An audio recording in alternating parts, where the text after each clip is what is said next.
বাসা থেকে খুব কাছেই বাজার, প্রায় 2-3 মিনিটের রাস্তা। তো মাঝে মধ্যে আমিই যাই, আবার মাঝে মধ্যে ঈশানের বাবাও বাজার করে নিয়ে আসে। তবে বেশিরভাগ বাজার ইশরা আর আমি করে নিয়ে আসি।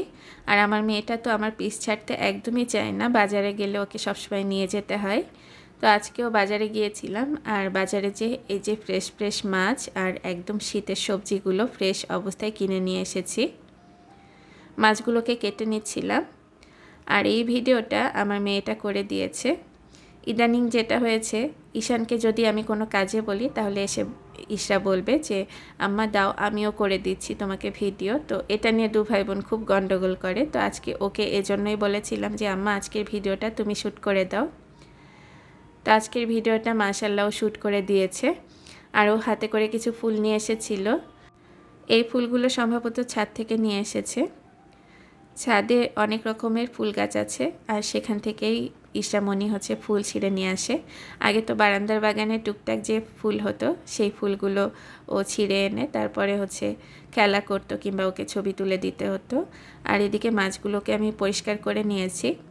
এখানে আসার পরে মাছ ধোয়ার জন্য ওই মালসাটা কিনে নিয়েছি, আর এই মালসাতে দেখছি খুব দ্রুতই মাছটা পরিষ্কার হয়ে যায়।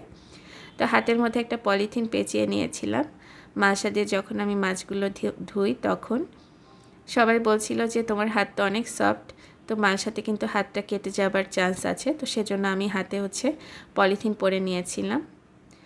আর এদিকে হচ্ছে এই যে বেগুনগুলোকে কেটে নিচ্ছি।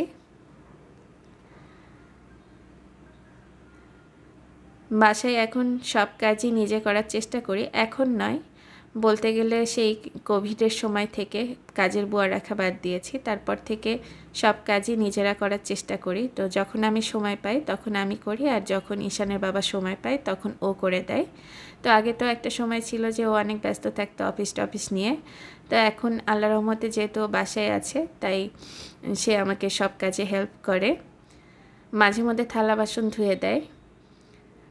আর আমি একটু স্টিলের মাজনি যদি একটু বেশি ধরি তাহলে দেখা যায় হাত কেটে টেটে বিভিন্ন জায়গায় ইনজুরি হয়। তখন আপুর কাছ থেকে অ্যান্টিবায়োটিক নিয়ে খাওয়া লাগে, কারণ এই যে হাতে বিভিন্ন জায়গায় ইনফেকশন হয়ে যায়। তো এই জন্যই হচ্ছে থালাবাটি কিংবা স্টিলের মাজনি দিয়ে ঘষাঘষি এই জিনিসগুলো ঈশানের বাবা নিজেই করে থাকে, আমাকে খুব কমই করতে দেয়। কারণ ও তো জানে যে আমার হাতে একটু সমস্যা হয়, হাতের স্কিন একটু পাতলা হওয়ার কারণে। তো এদিকে হচ্ছে পেঁয়াজ আর হচ্ছে কাঁচামরিচ সব কেটে নিচ্ছি। আজকে অনেক দিন পরে মনে হলো যে একটু হচ্ছে বটি দিয়ে কাজ করি। তো এই যে বটি দিয়ে এক এক করে সব কেটে নিচ্ছি। আর ওদিকে ঈশরামণি তো খুব পছন্দ করে, ও আমাকে মাঝে মধ্যে বলে যে আম্মা তুমি বটি দিয়ে সব কাটাকাটি করো না, আমার দেখতে খুব ভালো লাগে। তো এই যে এক এক করে সব কুচি করে কেটে নিচ্ছি।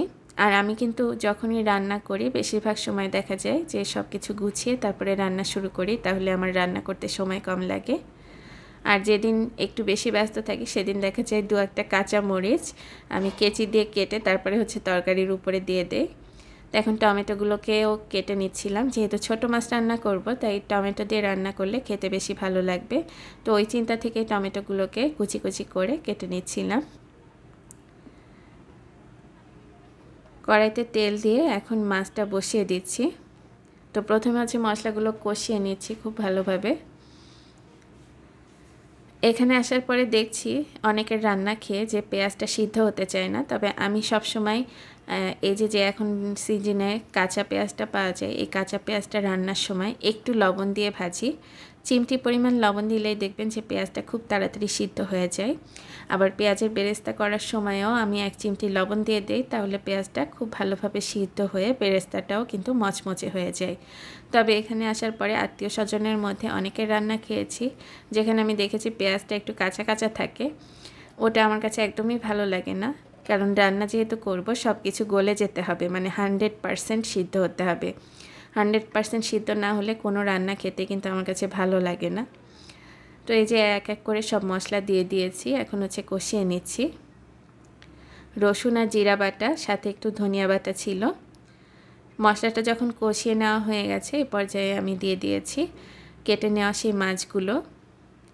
আগে তো মাছ পরিষ্কার করতে বেশ খাটুনি হতো, কারণ মাছে লবণ মাখিয়ে অনেকটা সময় রেখে দেওয়া লাগতো। তো এখানে আসার পরে যে মাছের মাসাটা কিনেছি ওটাতে খুব দ্রুত পরিষ্কার হয়ে যাচ্ছে, জাস্ট হালকা একটু লবণ ঘষে নেওয়ার সময় দিয়ে দিলে হয়ে যাচ্ছে।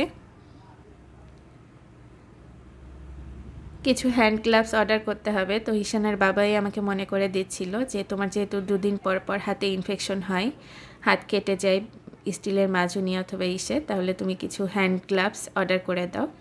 হ্যান্ড গ্লাভস এর আগে সবসময় কিনে রাখতাম, কিন্তু এই যে ঈশানিশরা একটু যখন দুষ্টুমি করা বেশি শুরু করেছে ওই টাইমটাতে আর হ্যান্ড গ্লাভস কিনে বাসায় রাখা যাচ্ছে না।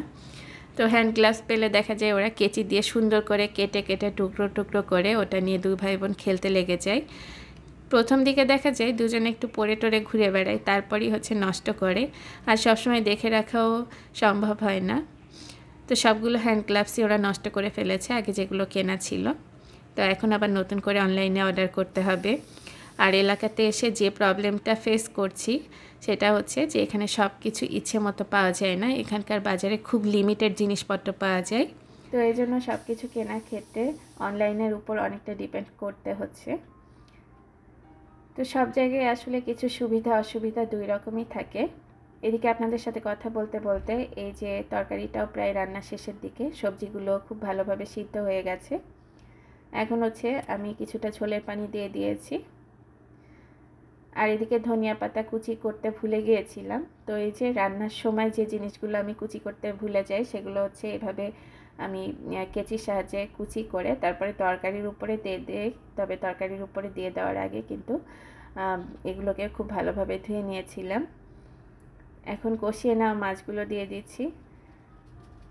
মাছ দিয়ে আরও 2-3 মিনিটের মতো এটাকে রান্না করে নিচ্ছি। তবে আমার কাছে মনে হয়েছে যে মাছগুলো একবারে সবজির সঙ্গে মাখিয়ে দিলে ভালো হতো, যেহেতু বেগুনের তরকারি রান্না করছি। তবে আজকে আর মনে ছিল না। আর এদিকে ডাল রান্না করতে চলে আসলাম। অন্য সব আইটেম রান্না হবে বাসায়, ডাল থাকবে না এটা হতেই পারে না। আমার ছেলেটা তো একদমই শুনবে না, ভাত খেতে গেলেই সে জিজ্ঞেস করবে আম্মা ডাল রান্না করনি। তো ওর জন্যই আমার আলাদাভাবে সবসময় ডাল রান্না করতে হয়। তো আজকেও এই যে বসিয়ে দিলাম। একবারে পেঁয়াজ রসুন কাঁচামরিচ দিয়ে দিয়েছি, এর মধ্যে কিছুটা পরিমাণ আস্ত জিরা দিয়ে দিচ্ছি। অন্যদিন তো দেখা যায় ডালটা প্রেসার কুকারে সিদ্ধ করে নেই, তবে আজকে ভাবলাম যে একবারে একটু মাখা মাখা করে ডালটা রান্না করি। আর আমার এই সসপ্যানগুলোতে রান্না হতেও খুব বেশি সময় লাগে না, দেখা যায় প্রেসার কুকারের মতোই খুব দ্রুত রান্না হয়ে যায়। আর স্টিলের পাত্র হওয়াতে এগুলো খুব ভালো গরম হয়।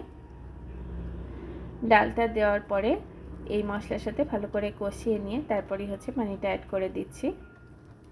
আর সাথে পরিমাণ মতো লবণ আর হলুদের গুঁড়া দিয়ে দিচ্ছি। যেহেতু আজকে বাজারের দিন ছিল তাই বাচ্চাদের ক্ষুধা লেগে গেছে, তো বারবারই খোঁজ করতে আসছিল যে আম্মা তোমার রান্না হয়েছে কিনা, খেয়ে নিব, ক্ষুধা লেগেছে। তো আগে একটা সময় ছিল যে ওদের খাওয়ার জন্য খুব সাদাসাদি করা লাগতো, তবে এখানে আসার পরে দেখতে পাচ্ছি যেহেতু স্কুল করছে আবার বিকালবেলায় খেলাধুলা করছে, তো সেজন্য ওদের ক্ষুধাও খুব দ্রুত লেগে যাচ্ছে। খাওয়া দাওয়ার সমস্যাটা অনেকটাই ঠিক হয়ে গেছে। পরিমাণ মতো পানি দিয়ে দিয়েছি। এখন এই ডালটা এভাবেই রান্না করে নিচ্ছি। আর একটু ঘন করে রান্না করলেই ঈশানবাবু বেশি পছন্দ করে। আজকের এই ভিডিওটা আপনাদের কাছে কেমন লেগেছে কমেন্ট করে জানাবেন। আশা করছি এরকম ভিডিও নিয়ে খুব তাড়াতাড়ি ফিরে আসবো আপনাদের সাথে শেয়ার করার জন্য। আল্লাহ হাফেজ সবাইকে।